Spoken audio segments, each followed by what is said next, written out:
All right, Phil, you want to try it now?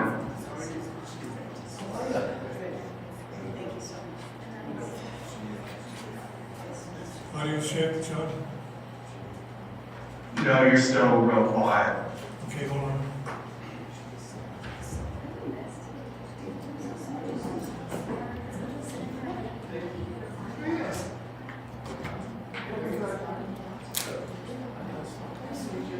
Audio check. No, it's still real quiet.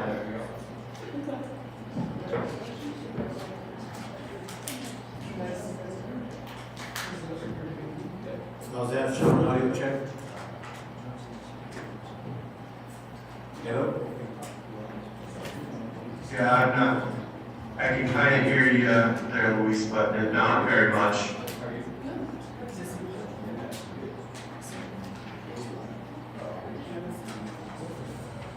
How about now?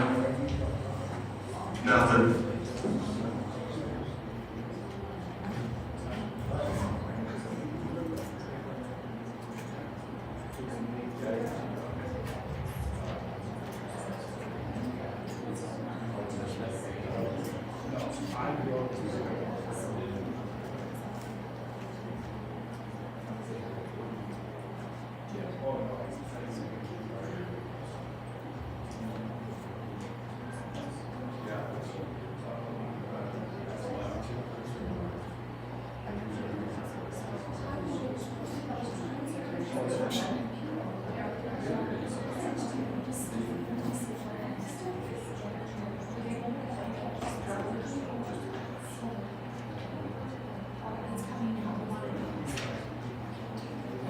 We need you to stop that here.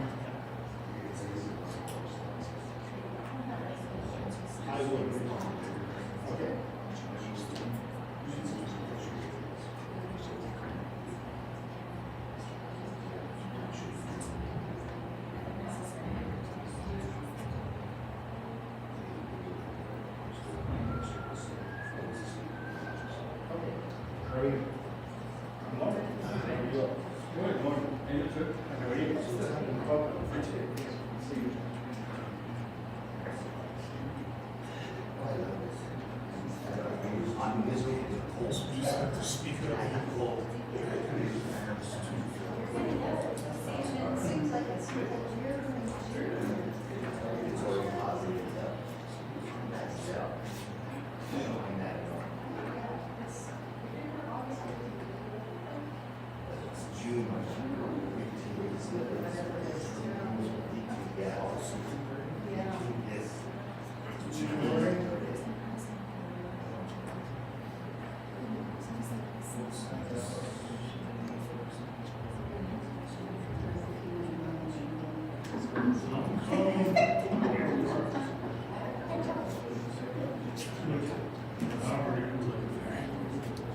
You got it, Tom?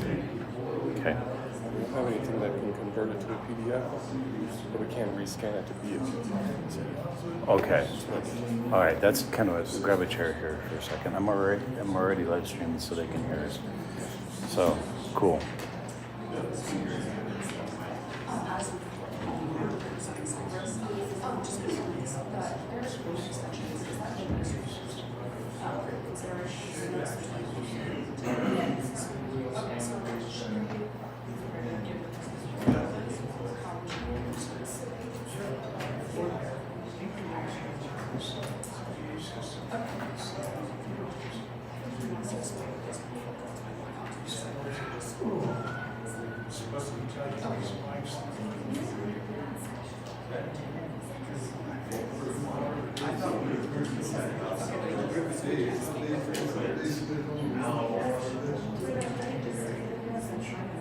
Just to make sure. And I just said, I said a pen out there, I have the shooting, but I didn't have a pen. Okay.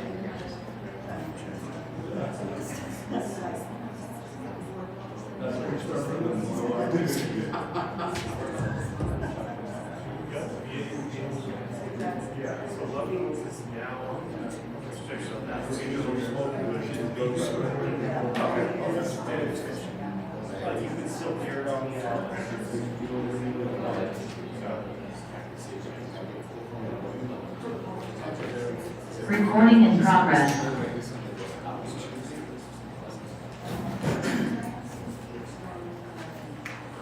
Ready to go down, sir. Okay, just speak loud. Very good. Good morning, everyone. I want to welcome all of you to the Los Angeles County Board of County Commissioners regular meeting. Today is June 18th, 2024. It is 9 a.m. now. I'm going to call this meeting to order. Please rise for an invocation by Commissioner Tony Haas, followed by the Pledge of Allegiance by Commissioner Luis Lopez. Dear God, today we come before you with gratitude in our hearts. Thank you for the blessings of the new day. Be with us this week, be our strength and guide, so that we may overcome all obstacles in our way. Please preserve us and deliver us from our sins.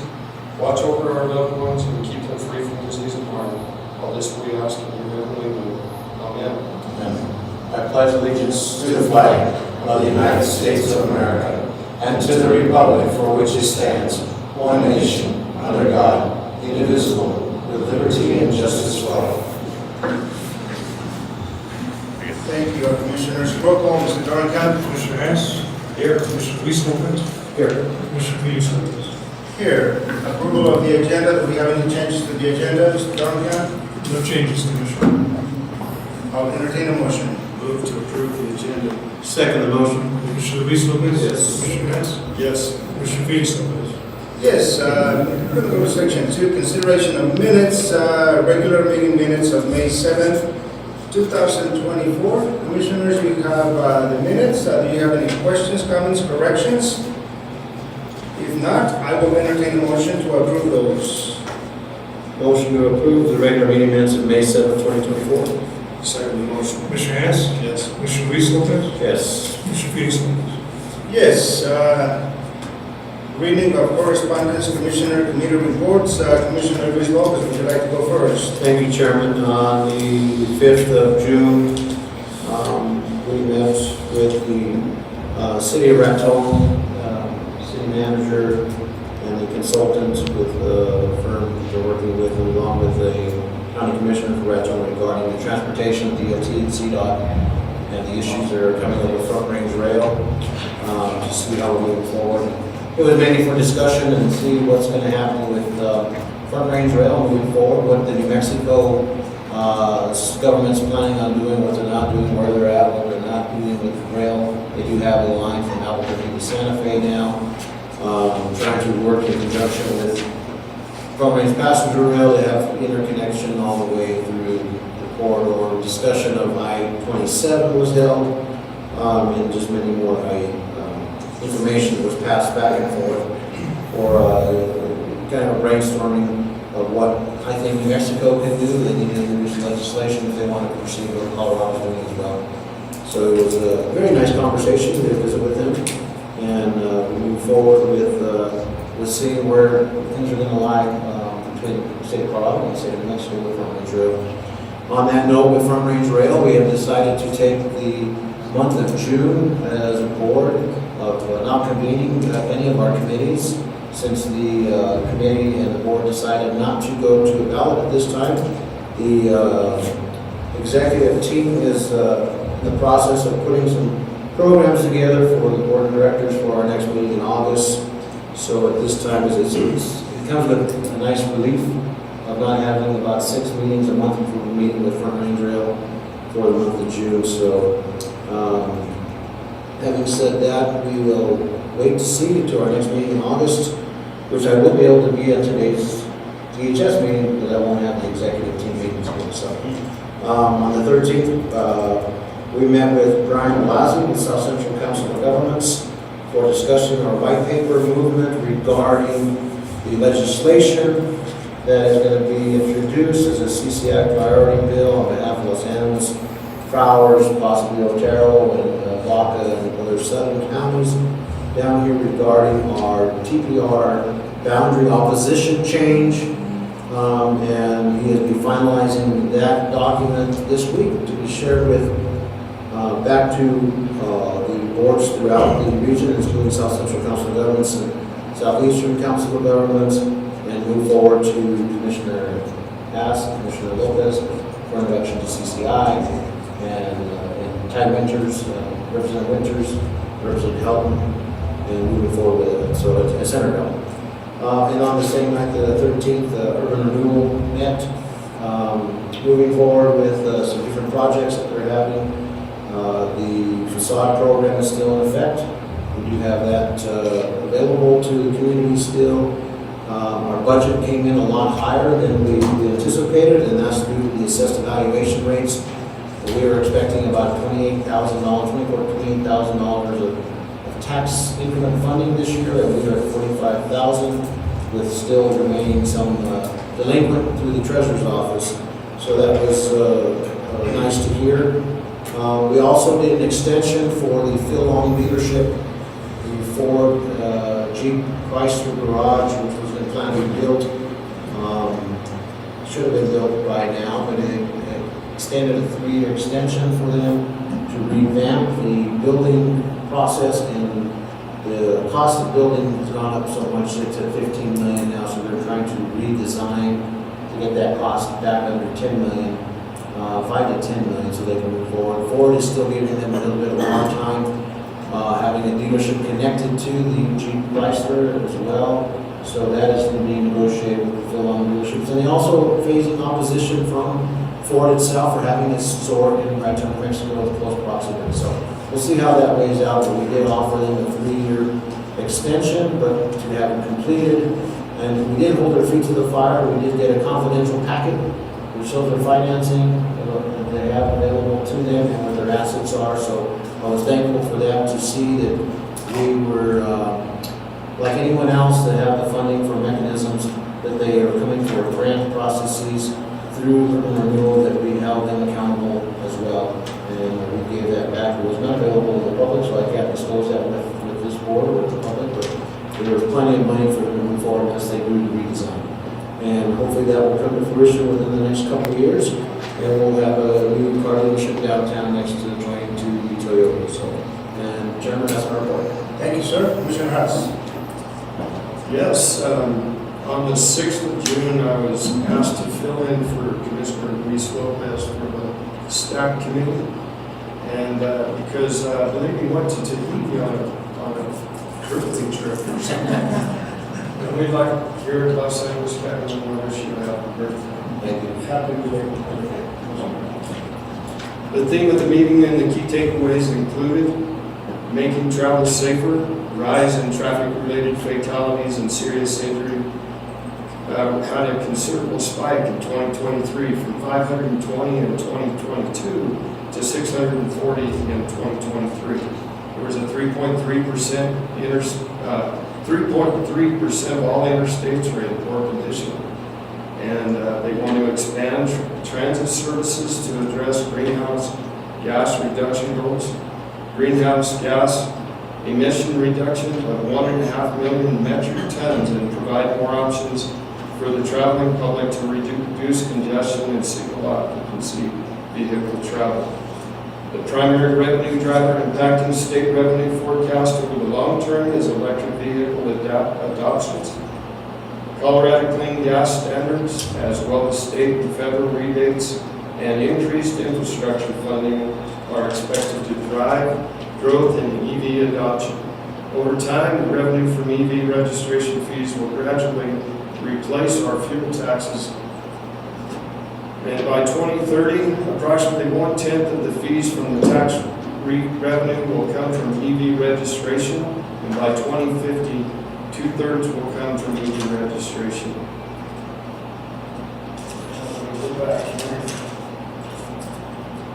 Also on the 6th of June, I was asked to participate in a farm inheritance tax holder meeting with Representative Ty Winter. Ty and I had a conversation a while back. He wanted to know what he could do to help Los Angeles County. And I said, in my opinion, if you want to help ag, and we just got off a Zoom with Commissioner of Ag, Kate Greenberg. And Kate Greenberg was talking about all of these programs to incentivize beginning and new ranchers and farmers. In the ranching and farming industry, our kids that we raised there went through the school of hard knocks, and they have done everything and learned to participate on the ranch. It doesn't have to be taught to them. You cannot teach experience. And I told Ty, there's got to be a way to incentivize those ranchers and farmers' kids to keep them on the ranch and farm. And the primary reason that they're leaving, in my opinion, and why a lot of ranches go defunct at the end of the lifespan of the matriarch that are on the ranch, and the death tax and the inheritance tax. Why don't we incentivize those young people to stay there? Because they have learned, they got 10 years experience on the ranch and farm that can't be taught. To me, they should be the ones that should be taking that succession to the next level.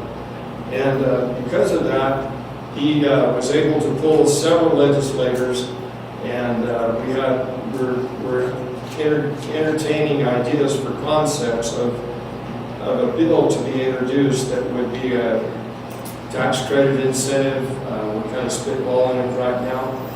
But what was really filled my heart was that there's a plethora of legislators, both in the Senate and in the House, that want to co-sign this bill because they see the value of keeping those young men and women that were born and raised on that ranch there on the ranch. So that was a fun conversation to have, and hopefully we move forward with some legislation to help move that forward. On the 14th of June, Action Colorado, which was formerly Action 22, had their Energy Summit. This year, they entertained experts from as far away as DC to talk about green energy and fossil fuel energy and how to move forward with those. The topics included all aspects of green energy. Experts discussed wind, solar, geothermal, nuclear, and fossil fuels, and the cost-benefit analysis of each. It became clear that the consumer choice was natural gas. Natural gas only accounts for 4% of the total greenhouse gas emissions and is also 1/3 the cost of electricity, and it's 3 times more efficient. I gotta find the rest of it. Speakers included experts from Tri-State, Atmos Energy, Black Hills Energy, TriStar Energy on green energy. For nuclear considerations, experts included Gateway for Accelerated Innovation in Nuclear, the Director of Nuclear Waste, also a nuclear engineer that's retired military, Chad Painter, talked about nuclear. Yasser Arafat, and I know that's kind of concerning, but he's from Allah Atomics. He was there pitching a nuclear generator that they have. Terrestrial Energy, and then Westinghouse. And Westinghouse was the entity that had the individual from DC that was there to talk. Her name was Dr. Rita Orenwald. Pueblo was considering a nuclear program, so they hosted this at CSU campus, and the pluses that they determined would include a smaller footprint than most green energy alternatives, 3,000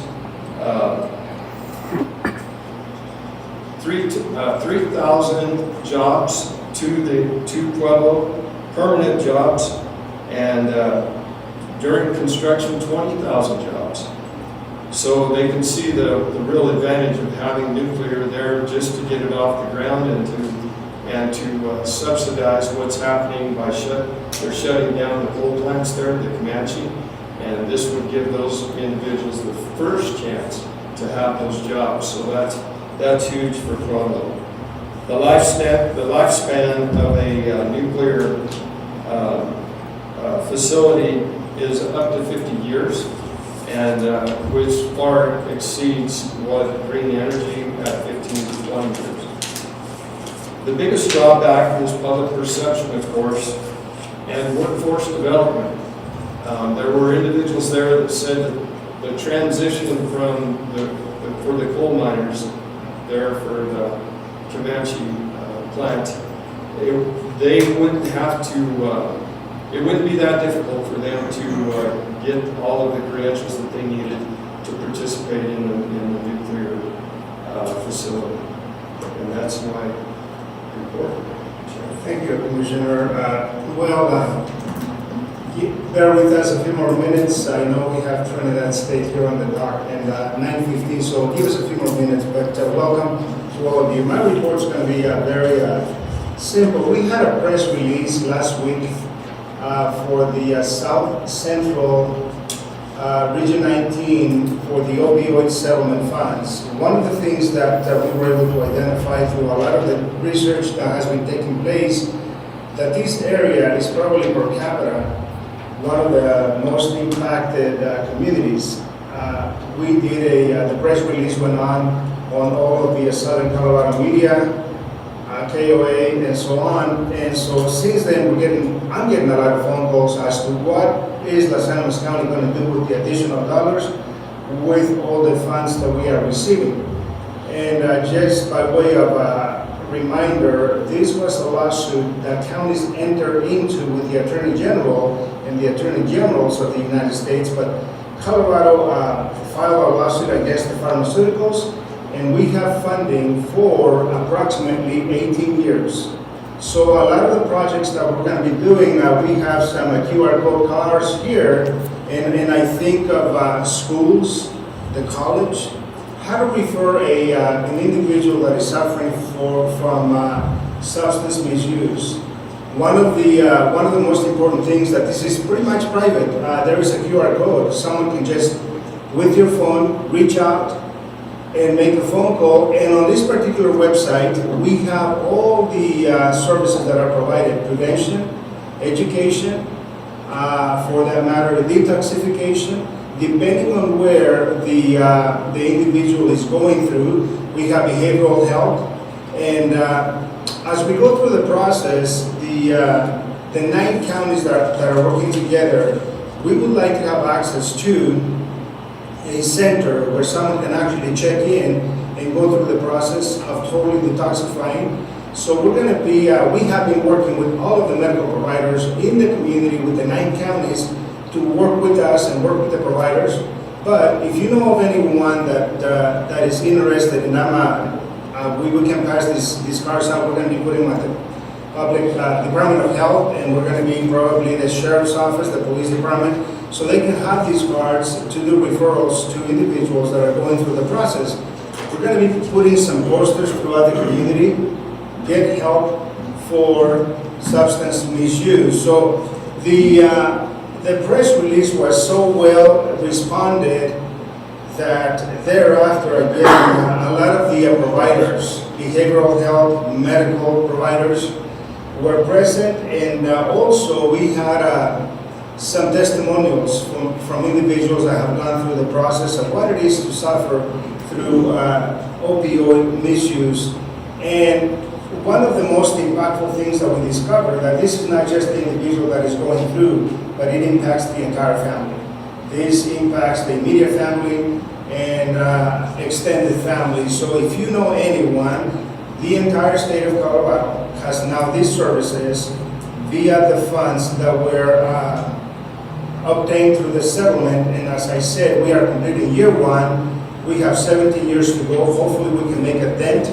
One of my comments, and I'll say here as well because I stepped on somebody's toes, but certainly there's a lot of fentanyl out there on the streets, illegal drugs that are coming in there, not necessarily just the opioids that are being prescribed, but the black market is really impacting this as well. And just beware that the psilocybin or the mushrooms are legal. Although these are supposed to be medicinal, I would imagine that somebody up there is going to probably take one mushroom too many, and who knows what's going to happen. So part of the information that we want to pass on is train the medical providers, train the first responders, train everyone that's going to be in contact with that individual that is going through the process. So there is a lot of information out there, but I will have access if any one of you wants to take some of these QR code cards. Please do so and pass them on. These are services that are basically free to the individuals that are being impacted by opioids, and so that's going to be my report today.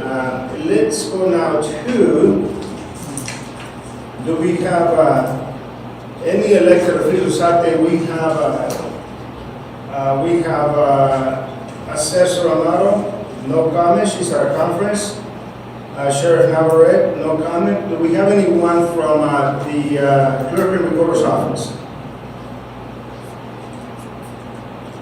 Anyone from the Treasurer's Office?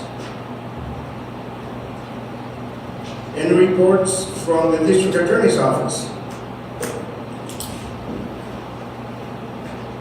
Anyone with the coroner?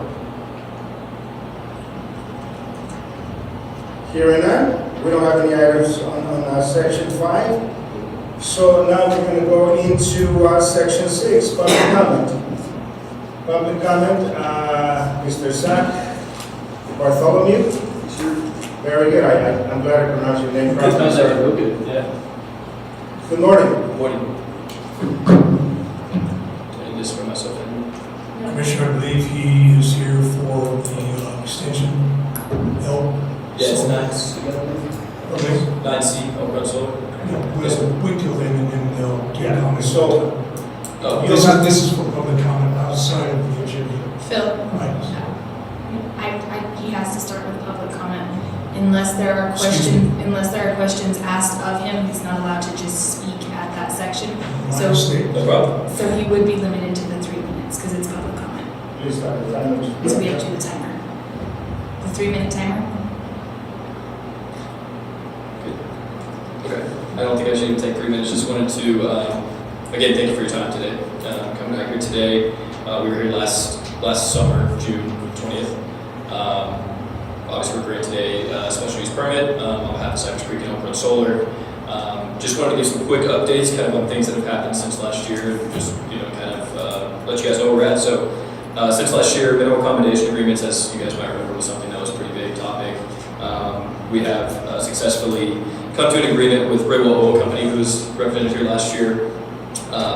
And so we are continuing conversations with the last remaining mineral owner, but are pretty close to having full mineral coverage on the entire site.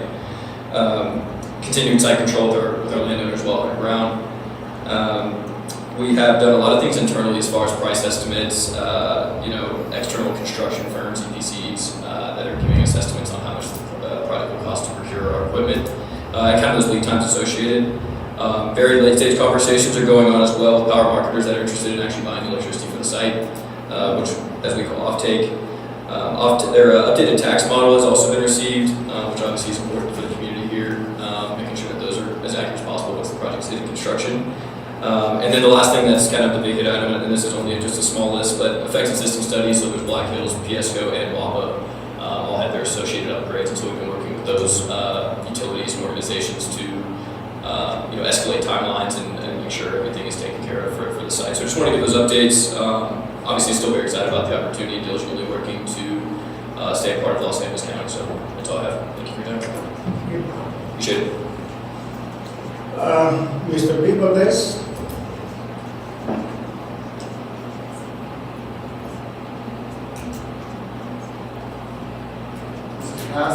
Good morning, sir. Good morning. I just wanted to, I'm going through experiencing a aggressive land grab from the government of Starkville. I live in the neighboring town of Arvindale. And they proposed to me to put easement on my place to add a 40-foot tower for their water system. And I agreed with it. And I don't have a problem with it for firefighting and extra water pressure increase my window. But I've been experiencing drive-by shootings and family in her house, and they want me to sign over my property to them and give them complete sovereignty. And I just want to, it's an act of a totalitarian government, and I just want to expose it and see to the county commissioners so that way they see what's going on with if we let totalitarianism into our community. It's just going to spread. So I just want to make it aware, and I want to see if I can get some assistance and more laws of protection for property owners in the community. That's all I have to say. Thank you, Mr. Thomas. For the record, Chairman, I asked Mr. Valdez to come speak before us today, so he did reach out to me privately. So thank you, Mr. Valdez. Thank you all. We don't have anything under unfinished business. Oh, we do. Unfinished business. We have one item here, consideration of IFP 24C002, sliding glass door bid. Mr. Burlingame. Commissioners, since your prior meeting, the board tabled this item. It's been brought back to you. I did contact Park Valley, which is what the board instructed. So we're going to lift it off the table first. Good point, Commissioner. Chairman, I'll make a motion that it's removed from the table. Second motion. Commissioner Hess? Yes. Commissioner Wiesel? Yes. Commissioner Priestley? Yes, thank you. Sorry about that, Mr. No, Valdez. no, thank you for catching it. But the board had directly talked to Mark Valley, who was one of the contractors who submitted a bid to see if what they had proposed for the door replacement was the doors that we had indeed asked for in our bid documents. In their bid did include what we had asked for. My concern with their bid, though, is just for here at the courthouse is $220,250. We had budgeted $150,000 for this project. And I did, after the meeting, contact some of the other vendors who I thought might be interested in bidding on this, and they gave me various reasons why they didn't. I guess what my recommendation to the board would be to reject all bids, since they're one was above, all above the bid, the two that we received. But one of the contractors submitted a bid that didn't include the door replacements. I thought our bid docs had been clear. There was some confusion on our part. And then, as I just mentioned, our docs bid was well over our budgeted amount. I'm typically dead set against ever rebidding anything, because typically the bids come back at a higher cost than the original bids. I've not seen it ever happen the other direction. But in this case, I think for the betterment of trying to stay within our budget, and the fact that I'll make sure that those other entities who didn't bid are well informed of this bid, if the board decides to go that route, that I think we'll actually be better bids in what we currently have in front of us. Did you have a walkthrough with the contractors? I have walked through with any contractor who expressed an interest in both Park Valley and the Trinidad Construction Group, the two companies that is submitted bid. I have walked. Yes. Thank you. Thank you. Well, I think that's the right option. Commissioners, any questions for Mr. Burlingame? One comment I have, Chairman, would be that it's just both bids that came in are over our budget. So I concur, I agree that we need to put this back out and reject both bids at this time. So that said, I'll make the motion to reject all bids. Second motion. Commissioner Hess? Yes. Commissioner Wiesel? Yes. Commissioner Priestley? Yes. Well, new business. I want to welcome Trinidad State before I read the resolution. I want to welcome all of you that are here to celebrate the importance of education, scholastics, sports. Coach Suazo, I remember the day he and I were sitting in my office having this conversation. And I just want to say thank you and congratulations, Coach, for the many years of service. He and I had a conversation last week, sometime a couple of weeks ago, and I think education goes beyond what the textbook expresses. I have seen this individual on the field.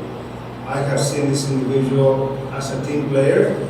And I have seen this individual play with other coaches to build character, discipline, and strong character human beings. Coach, it is an honor to have you here today, and it is an honor to call you a friend, and for that, on behalf of all the probably thousands of players that you have impacted and families, we want to recognize your appearance at the national level, putting Trinidad State on the map, on the national map. And I'm going to let you a little bit of a secret. Mr. Bob Scalco grabbed me and he said, Felix, we need to do something for Coach Suazo. And then I got a lot of phone calls. But it wasn't because of the community, it is because you have earned it, sir. And it is because all of the good work that you're doing at the college, within the region, and by now, I would imagine that you have players that played with you and for you 18 years ago that now have their little ones, and they're talking about, you know what Coach Suazo did, you know what Trinidad State did, so thank you. And for that, commissioners, let me, before we read this, the resolution, any comments, anyone else? Thank you, Chairman. I've known Mr. Suazo for many, many years in my family businesses. This is a tremendous achievement that you've been able to accomplish. And from all of us in Los Angeles County, and for all the students and all of the athletes that you've embraced and had an effect on, we thank you from the bottom of our hearts for your impact for our community. And thank you for being part of our community for so many years. Thank you, Coach Suazo. Thank you, Coach. Let's read it. Resolution of the Board of County Commissioners of Los Angeles County, Colorado, recognizing Trinidad State College's women's softball coach, Steve Suazo, resolution number 24-026. Whereas Steve Suazo has dedicated 18 years of exceptional coaching to the TSC softball program, demonstrating unwavering commitment, leadership, and passion for the sport and athletes. Whereas Coach Suazo has achieved an impressive coaching record of 514 wins and 381 losses, exemplifying his skill and effectiveness as a coach. Whereas Coach Suazo has been recognized for his outstanding coaching abilities, earning the title of NJCAA Northwest Plains District Coach of the Year once and Regional Coach of the Year twice. Whereas under his leadership, the TSC softball team has won 4 Region 9 titles, a testament to his strategic expertise and ability to inspire his team to excel. Whereas Coach Suazo has led the team to the national stage, qualifying for the NJCAA Nationals and achieving an admirable 8th place finish. Whereas Coach Suazo has fostered academic excellence among his athletes, with the team earning all NJCAA academic team honors. Whereas Coach Suazo has guided and mentored 3 athletes to become NJCAA All-American athletes, showcasing his ability to develop top-tier talent. And whereas Coach Suazo has successfully facilitated the academic and athletic progression of 56 transfer students, enabling them to continue their softball career in 4-year colleges. Now therefore be resolved that the Los Angeles County's Board of County Commissioners hereby honors and commends Coach Steve Suazo for his extraordinary contributions to the Trinidad State College softball program, his unwavering dedication to the development of student athletes, and his lasting impact on the community.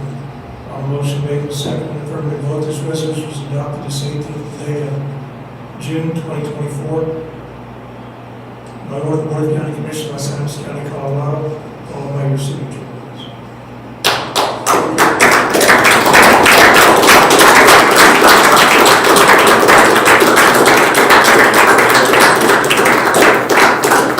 Coach Russell, let's take a vote and come up and can you give us, share with us a few words?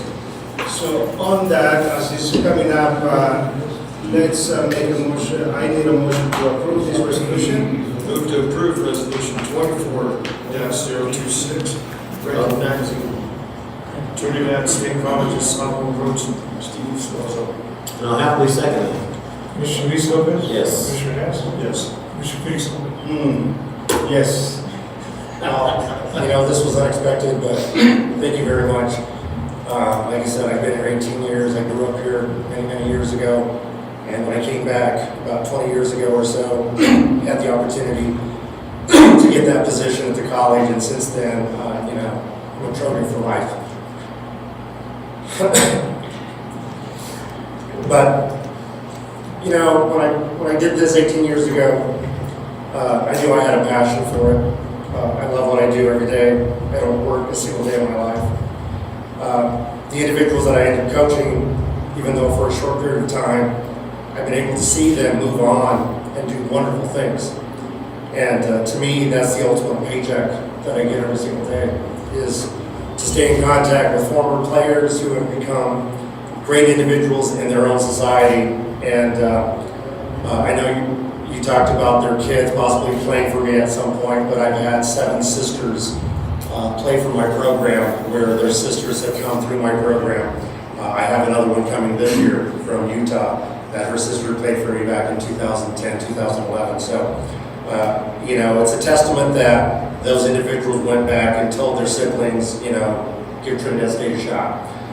We're a small community, but there's a lot to offer. My colleagues at Trinidad State, I couldn't do it without them. The support from the county, from the city, and from my friends. It takes, as they say, a village, to be successful. And for me, I'm just very blessed to live in a community that supports my program as much as you and the city does, and along with my colleagues. So, thank you very much.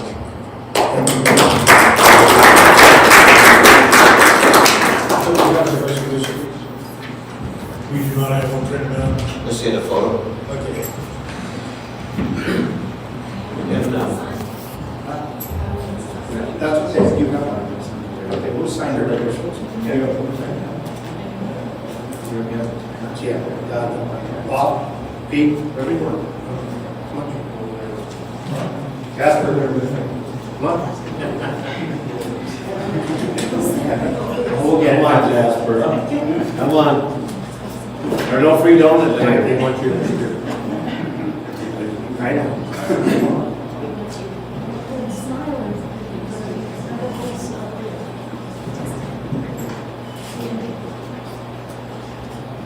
Yeah, you know, all that's good.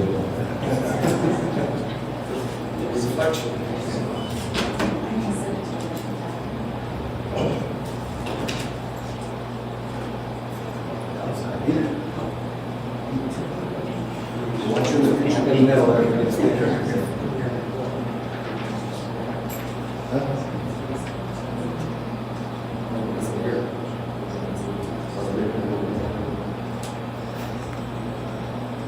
I used to look at it too. I know. On count of 1, 2, 3. 1, 2. One more here. With the real camera. With the real camera, yes. 1, 2, and 3. Thank you, guys.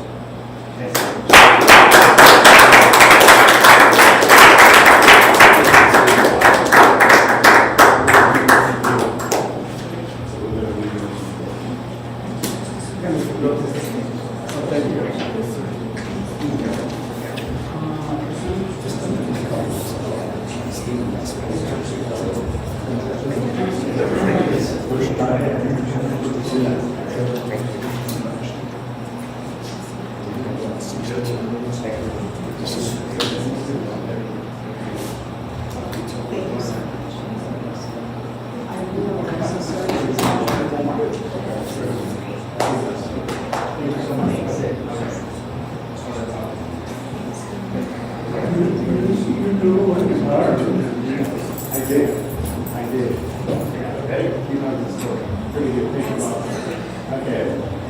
Kind of took the three notes there.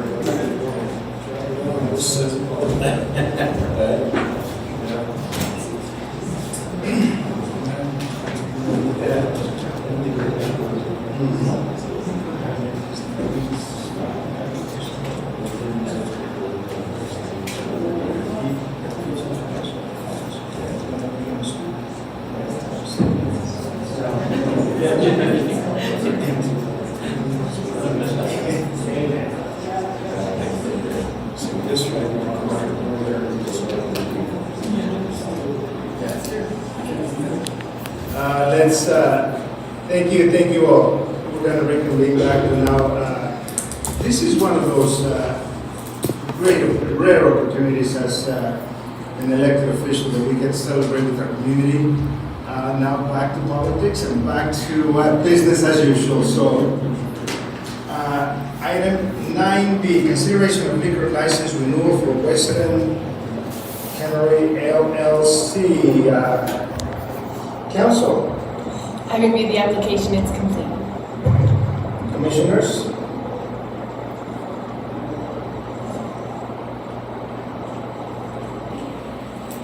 Any other questions or concerns? Commissioner Haas? I'll entertain a motion. Motion to approve liquor license renewal for Western Canary LLC. Second motion. Commissioner Hess? Yes. Commissioner Luis Lopez? Yes. Commissioner Peterson? Yes.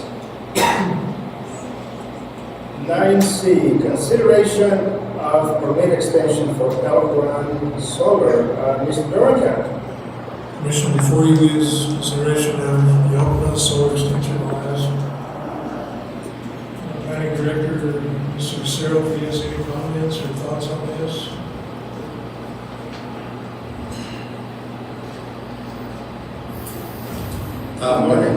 It's one of those where you guys approved it last July. They don't get started with a project. A lot of times legal issues or just a lot of stuff that they have to take care of before they get started. And the resolution usually covers 1 year. So if they're not getting started at the end of that 1 year, they need to file for an extension with the board. As far as what percentage of the, and then we have those documents in front of us, I have gone through all the information that we have, what percentage of the project has been completed? At this point, I don't know because I don't know I think there's some legal stuff that they're taking care of right now. Let me, let's call on Mr. Zach. I think it would be great to get a response to some of the questions that we have. Good morning again, sir. Good morning. So please explain to us the reason for requesting this extension and what percentage of the project are you at, and are you encountering any complications as far as supply chain and? No, so we haven't had a ton of complications from a supply chain, anything like that. So I guess to answer your first question, stage-wise or kind of percentage-wise. So the project is, to put it in a number, 95% complete from a development aspect. So myself here at Carolyn, we do focus on the development side of things. Once we get to the construction phase, we hand it over to the EPC team. The main kind of couple points were brought up in that public comment period, where we have things like transmission upgrades. So this project is aimed to be part of Tri-State system. We have a certain amount of upgrades that have to be done on these lines and substations, and those things come with year, 2 years of updates or upgrades, I should say. That's kind of the main driver. As far as procurement items, so Cypress Creek Renewables is a big time shop. Several vendors on board usually can escalate those times up as well. If breakers or transformers or anything like that is going to take X amount of time, we usually are able to speed that up. So that's not really the worry or the kind of the hold up. The last thing, excuse me, is offtake, meaning someone to buy the electricity for the site. And so you guys probably know just as well as I, all these Tri-State RFPs and Pueblo RFPs coming up as well. So things like that are things that we're going to get into and make sure that the relationship's strong, so that we can ensure that everything's right on schedule. But there's 95% done as far as development items. Thank you for the explanation. Sure. My question to you is, so once the administrative side of things is done and you're ready to go to the construction side, what's the time frame we're looking at from today's date for construction? Like how long construction is going to take, or when is construction going to start? So right now we have on our books, it's Q2 26, and that is basically totally in lieu of and in fact based off of the upgrades for the transmission lines. That's when they're supposed to be started. So will we need another extension? Because that's a year out from now. Well, so we can actually start construction about 18 months prior to those upgrades. So you won't start the construction until 2026? That's what we're planning on at this time, and if Tri-State or whoever these affected systems are give us better details on when they're going to start their things, then we can do that. The SUP is not in front of us, the resolution. I don't recall, Mr. Lucero, if you do, if we had any parameters on that, or special guidelines for that to occur. Mr. Lucero. Yeah, there was several conditions as part of the SUP that they needed to be done prior to construction. So this was taking place. These are the steps that are being taken right now to get to. So on the initial SUP then, what was the initial date of construction? They didn't really have an initial date of construction on there. But we do have the 18-month that you're speaking of. So from the time that we approved that resolution, that project, then we had 18 months. They had 18 months to actually complete all the prerequisites. Well, you have, the SUP once it's signed is usually good for a year. Okay? If they break ground, then it's considered started. Okay? So if they don't get started within a year from the resolution is signed, then we file for renewal. So based on that, this extension should be no issue with the original SUP? I don't see any issue. Thank you. And if I can too, just add a little bit of context. So last summer we were here June, we had started so the way it kind of works, we don't need to go too deep, but interconnection process is very important, obviously, in any industry of energy.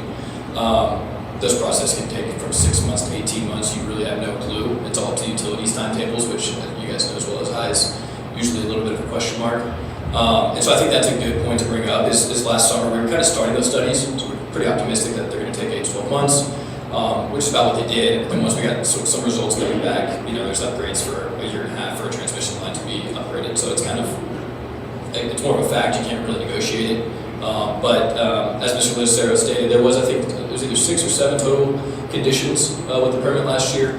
About 4 or 5 of those things are things we cannot physically do until construction starts anyways. I know one of them was like a fire plan for that kind of thing, and working with first responders. Obviously, all that is going to be taken care of when construction starts. The only things that I believe were part of the development process and in that year that we've come back to have all been worked on or completed. And one last question, Chairman. So all of your lease agreements are still in place with the landowner? Yes, sir. There's no issues with? Yes, sir. He's on right now underground. No issues at all. Great relationship with our landowner and continue to progress that. So one of my questions is regarding the transmission lines. We had recently we met at our Colorado County Scheme Conference about a month ago. One of the conversations we had is we are proposing so much renewable energy, but in so many cases the transmission lines are not there. Or when the transmission line is available, it's actually not negotiation between the operator, the producer, and the transmission line owner, which my humble translation is the cost of that energy is not going to be any less expensive, even with all the subsidies that is being given to all of the operators. So, the question was, well, what happens to counties like Los Angeles County that is producing, we have wind and solar, but then that energy is going to go elsewhere, and is the transmission line creating that almost above regular market of the fossil fuel produced energy than the one that you are producing now? Yeah, I think so. That is our goal with Cypress Creek and this project specifically, is to have our power be sourced locally. I think this project is ideally located as well. It's on the 230 kV line with Tri-State. It's very expensive to wheel in Colorado, wheel really anywhere in the United States. Wheeling as in taking it from tri-state to like a Piesco, there's a huge incremental cost that comes with that. We've had a lot of conversations with C&I type customers like Amazon's and Facebook's marketplace or things like that, and those things are very expensive. It kind of it makes the project very justifiable from a financial standpoint. And so we always do make sure that we go locally first. I think the other side of things too on Tri-State's end is, they had lost some load from their kind of fallout with Piesco a couple of years ago, and they're now doing a lot more self-procurement, a lot more bilateral type things. They have RFPs, obviously, like everybody else, but they also do have contacts you can reach out to on the commercial side of things and just get things done because they're trying to make up for a lot of that loss of load. So we have a pretty good sense of a pretty strong vision for the offtake side of things. We've got a couple going on the commercial side as well as talking to Tri-State. There's an upcoming RFP, so I don't see it being a deciding factor or anything like that. And confirm or explain for us one of the comments that for green energy production, solar specifically, sure, that the local American-made supply chain is really not supplying all the demand that exists right now on the market. So therefore, a lot of the operators are going out to China. A lot of that products coming from overseas. Is your company doing that? You're talking procurement items such as correct. panels, etc. That's So correct. it's a difficult thing to say because there is domestic content panels that are starting to be produced. There is obviously wait lists for those things, and there's going to be more in the future. At Cypress Creek, and we're not, I guess no one's 100% for certain because a lot of these things can take 2 to 3 years of wait list. But they are saying that the United States is going to be able to procure panels in 2027. This project, as Commissioner Luis Lopez had mentioned about our construction timeline, Q2 26, Q3 27 is when we're going to be actually fully operational. And so we have really strongly evaluated that. Domestic content panels, again, it's more of a procurement question than it is a development side of things or permit side of things. But it is something we're heavily considering and making sure if it's possible we're going to do. I can't give a for sure answer at this time. Yeah, and one of the, and this is going to be the last question that I have, but certainly the conversation at the round table we had almost to the point that we want to know if those panels or those solar panels or wind towers are being produced with child labor, if they're going to be imported from other countries.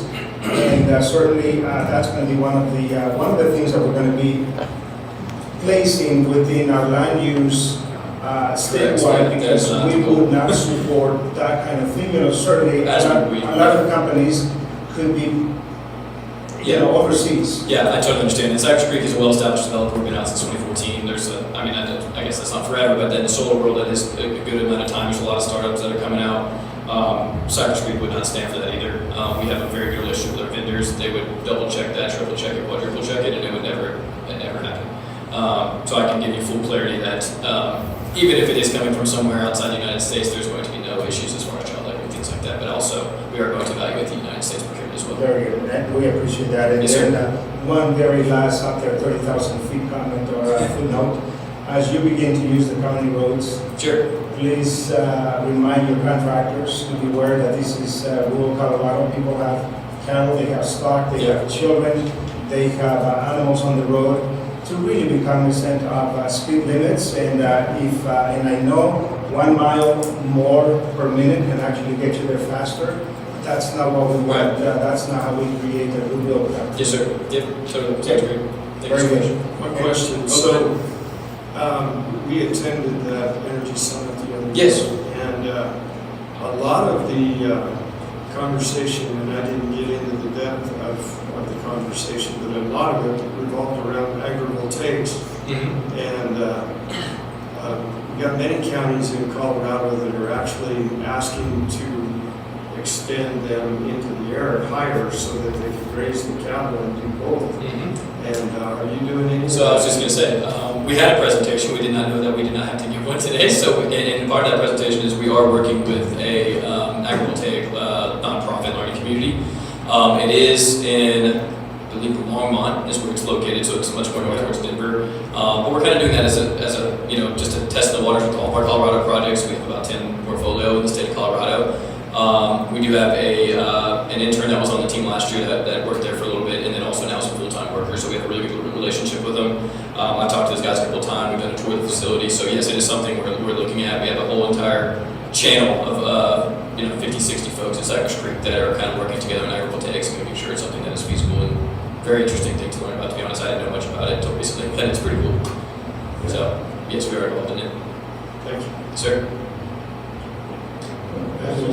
Questions? thank you guys. Appreciate it. Thank you, sir. Any other questions, council? No questions? Mr. Darligan? No question. Commissioners, if we got no other comments, questions, I will entertain the motion. Move to approve the permit extension for Alpine Solar. Second motion. Commissioner Luis Lopez. Yes. Commissioner Hess. Yes. Commissioner Felix Lopez. Yes. Thank you all. Thank you. 9D, consideration of resolution 24-024 appointing Mr. Darren Kalakowski to the E911 Board of Directors. Dorenkamp, you got this point, would you please read that resolution? Resolution of the Board of County Commission of Los Angeles County, Colorado, making an appointment to Los Angeles County E911 Authority Board of Directors. Resolution number 24-024, whereas Los Angeles County Emergency 911 Grant E911 Authority Board has been formed for the purpose of providing policy guidance and direction for the operations of emergency two-way radio dispatching for emergency service providers in Los Angeles County and the City of Trinidad, including law enforcement, fire response, and emergency medical services. And whereas a vacancy exists on the board of directors, and whereas recommendations of employment have been received from rural fire districts operating within the county, now therefore be it resolved by the Board of County Commissioners of Los Angeles County, Colorado, that one, the Board of County Commissioners accepts the nomination by the Homing Fire Protection District and hereby appoints Darren Kalakowski to the Los Angeles County E911 Authority Board of Directors from the date of this appointment until June 2027. On motion made and second, affirmative vote, this resolution is adopted this 18th day of June 2024 by order of the Board of County Commissioners of Los Angeles County, Colorado, followed by your signature. It was adopted on the 18th day of June 2024. Any discussion, commissioners? Otherwise, I'll entertain the motion. Motion to approve resolution 24-024 appointing Darren Kolakowski to the E911 Board of Directors. Second motion. Commissioner Hess. Yes. Commissioner Luis Lopez. Yes. Commissioner Felix Lopez. Yes. 90, consideration of resolution 24-025, Katie Armijo, DBA, the Santa Fe Tavern. Mr. Dorenkamp, would you please read the resolution? Resolution of the Board of County Commissioners of Los Angeles County, Colorado, amending the determination of special use permit application 2024-006 by Katie Armijo, seeking to establish and operate a tavern to be called the Santa Fe Tavern, located at 1920 North Linden Avenue within the Dealview Addition Block 5, lots 9, 10, 11, and 12 in Los Angeles County, Colorado, in the present zone of residential. Resolution number 24-025, whereas the applicant Katie O'Neill has filed special use permit application 2024-006 seeking to establish and operate a tavern called the Santa Fe Tavern located at 1920 North Linden Avenue in Dealview Addition Block 5, lots 9, 10, 11, 12 in Los Angeles County, Colorado, present zone, low residential, and whereas special use permit application 2024-006 was reviewed and considered by the Los Angeles County Planning Commission at its meeting on May 6, 2024, at which time said application was recommended for approval to the Board of County Commissioners, and whereas public hearing was held on June 4, 2024, at which time the general public was afforded an opportunity to make public comment on application SUP 2024-006. Now therefore be resolved by the Board of County Commissioners of Los Angeles County, Colorado, 1. The Board of County Commissioners does hereby approve special use permit application 2024-006 by Katie O'Neill, seeking approval to establish and operate a tavern called Santa Fe Tavern, located at 1920 North Linden Avenue within the Dealview Addition, Block 5, lots 9, 10, 11, 12, Los Angeles County, Colorado. Upon motion made and seconded for the vote, this resolution was adopted on the 18th day of June 2024 by order of the Board of County Commissioners of Los Angeles County, Colorado, followed by your signatures. Thank you, Mr. Dorenkamp. Any comments, commissioners? Otherwise, I'll entertain a motion. Move to approve resolution 24-025, KBO Maple, DBA Sanford, Talent. Second the motion? Commissioner Luis Lopez, Yes. Commissioner Hess, Yes. Commissioner Fix. Yes, 9F, consideration of diesel fuel bid, Mr. Birmingham. Commissioner, for your consideration is the submission of bids for diesel fuel to be delivered to our fairgrounds fueling facility. The following results: delivery of approximately 7,200 gallons of diesel. World Fuel Services, $2.6930 per gallon, standard price $19,389.60. Mountain Valley Oil, $2.58 per gallon, standard price $18,576. Acre Fuel, $2.67 per gallon, standard price $19,324. And ask the board to approve the no bid from Mountain Valley Oil, $2.58 per gallon, standard price $18,576. Thank you. Commissioners, any questions? None? I'll entertain a motion. Motion to approve the bid from Mountain Valley Oil, $2.58 a gallon, standard price $18,576. Thank you, Mr. Fluid. Second motion. Commissioner Hess, Yes. Commissioner Luis Lopez, Yes. Commissioner Fix. Yes. We go to section 10, consideration of bills and payroll for the first half of June 2024. Finance Director Cover. Payroll as of June 15, 2024 is $209,735.91. Do you have any questions on payroll?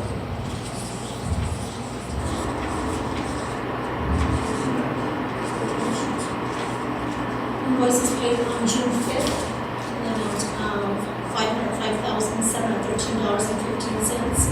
In this packet, a few things I'll highlight. The airport cleanup was $61,600, and that will be reimbursed by Brownfield 100%. We have election ballots for $29,412. The sheriff purchased some body cams for $11,139. The flight for pictometry, that was $111,954, and then 50% down on the elevator project was $129,797. Anything that I missed that you have questions on? No, the only question I have here, I know recently we had some communication regarding the repairs to the elevator for an additional, was That's correct, Commissioner, off the top of my head, I think it was 27,000? 27,000 to include the removal of the old Otis hardware that was not part of the original bid. So in that hasn't been paid yet. So what my question was going to be, is that going to be the repairs useful for when the replacement of the new elevator come? Is that going to be seamlessly adaptable? Are we talking about No, the leak? Is that the Yes. the leak? Yeah. I don't think we're going to move on that, are we? Because of the project, the inspectors are not going to push for that? Are you referring to the leak that we currently have in the That's correct. Our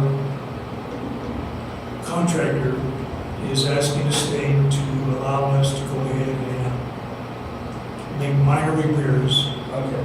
to allow us to not have to incur that additional $70,000 that we've estimated cost, because with Since we're going to be replacing it. in essence, I think they term it as a throwaway repair. And bringing all this new hardware, Yeah. which is obsolete, and they change out the hardware, all the cost. And that was my question. Yes. Thanks, Kristen.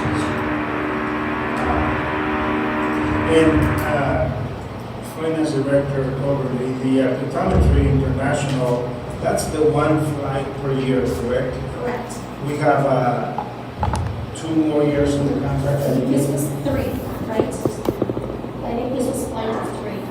Okay. I think that's what this was, and then next year, I think that we negotiate, or does it continue until we decide that we no longer? Okay, all right. It was a three-year project. This is the second phase of it. We started this 7 years ago, for the first 3 years. Yes. So pretty much this will cover perhaps one more flight and then cover the entire country. But that's to be determined. Yeah, flight 1 to Okay. Very good. All right, thank you. I should stop highlighting too much here. Any questions on the bills? Given that, I'll entertain a motion.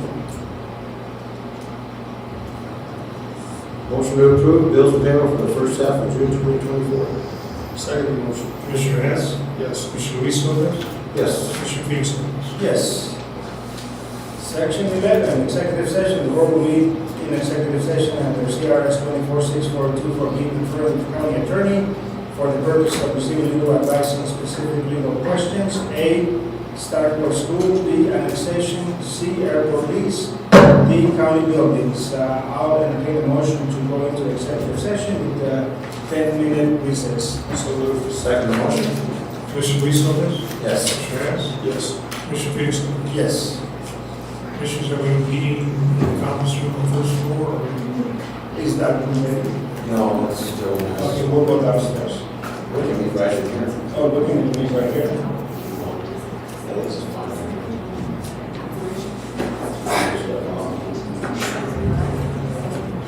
Recording stopped.